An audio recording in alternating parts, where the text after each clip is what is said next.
Ce qui marche, marche toujours. Ce qui court est comme quelque chose que l'on récupère et que l'on administre. Nous faisons donc l'administration et nous vous donnons ce qui doit être administré. Nous commençons. Pour réaliser le mariage, tout est en place. Et pour accomplir la dernière étape, tout se met toujours en lumière. Il y a deux sortes de lumière. Il y a la lumière qui vient des temps et il y a la lumière qui vient du socle. Pour comprendre comment réaliser le mariage, il faut pouvoir comprendre ces deux lumières.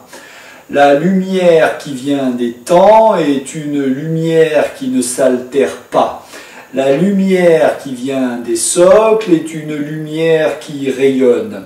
Aujourd'hui, nous vous donnons la nomenclature pour que les deux lumières se réunissent et qu'elles forment effectivement une spirale et que dans cette spirale, l'énergie remonte de la terre vers le ciel.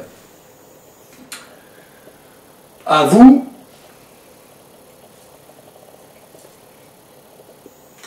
Est-ce que nous devons utiliser ces deux lumières dans notre parcours?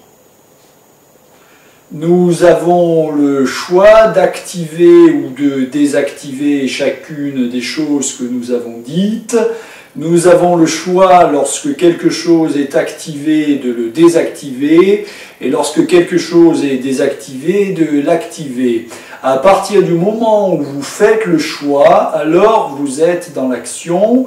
Est-ce que vous devez utiliser ces deux lumières ou pas? Effectivement, l'une des deux lumières doit être utilisée, et l'autre des deux lumières doit être aussi utilisée, mais en amont.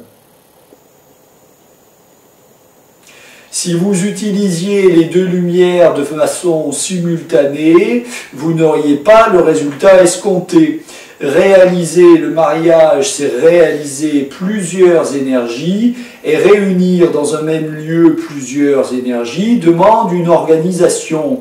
Mais une fois que l'organisation a été mise en place et que tout le monde est présent pour réaliser le mariage, alors effectivement, il reste une étape, celle de choisir si vous activez les deux lumières, si vous activez une lumière après l'autre, ou si vous activez simultanément les lumières.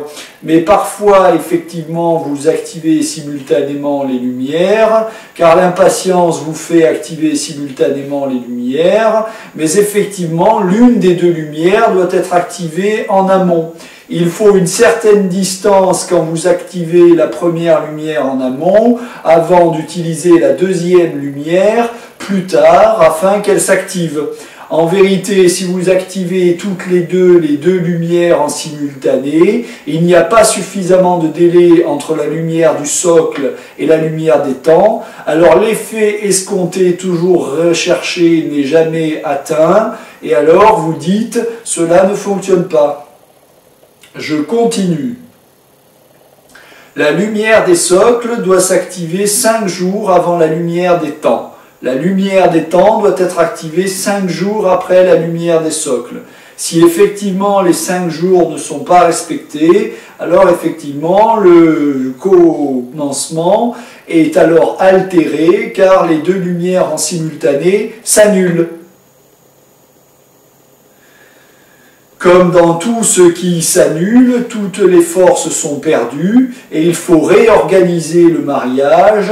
Et tandis que vous avez l'impression que vous réalisez le mariage, tout s'est effondré et alors vous êtes dans l'illusion. Cela arrive tout le temps, à chaque fois que vous mettez au point quelque chose que vous voulez réaliser, et que cela soit de l'ordre du soin ou de l'ordre de l'information, tout ce qui est réalisé ne peut pas se réaliser si, par l'action simultanée des deux lumières mises en route, alors effectivement tout s'effondre. Vous devez respecter le délai de 5 jours entre l'allumage de la lumière du socle et de l'allumage de la lumière des temps. Encore quelque chose. Effectivement, qu'est-ce que la lumière du socle? C'est le rayonnement de la Terre. Qu'est-ce que la lumière des temps? C'est effectivement la lumière de la respiration.